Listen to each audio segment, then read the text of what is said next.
Ng watermarks, Maricoy, ganito ha. Una, punta ka sa TikTok. Ayan, TikTok.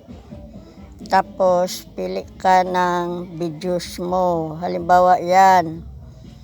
Yan, Maricoy. Tapos, pindutin mo yung ito, tatlo.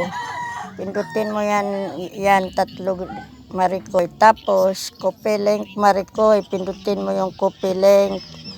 Tapos, pindot mo na yung copy link. Punta ka sa Snaptik, Maricoy. Snaptik. Ito, Snaptik, Maricoy. Mag-download ka muna niyan ng Snaptik. Tapos, ipindutin mo. Tapos, Maricoy, mapunta ka na ayan, Maricoy, nandyan ka na.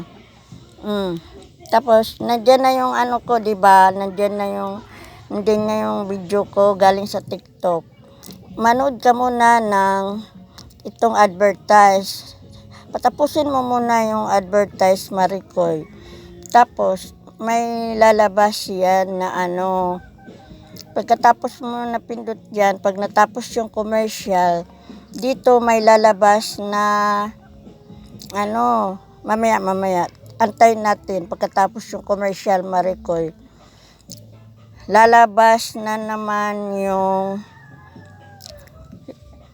send ba, share to Facebook, ganon. Ano, hindi siya lumabas dito. Basta antayin mo lang, panoorin mo ulit yung ads, Maricoy, pag hindi pa lumabas. Patapusin mo yan ha. Patapusin mo yung ads. Antayin natin na may lalabas na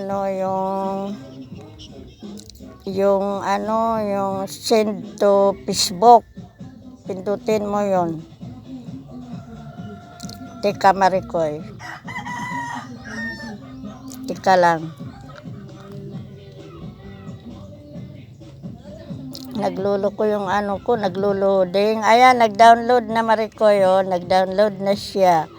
Tapos, may makikita kang Maricoy. Pag nag-download na siya, ayan, Maricoy, share. Pindutin mo yung share, Maricoy.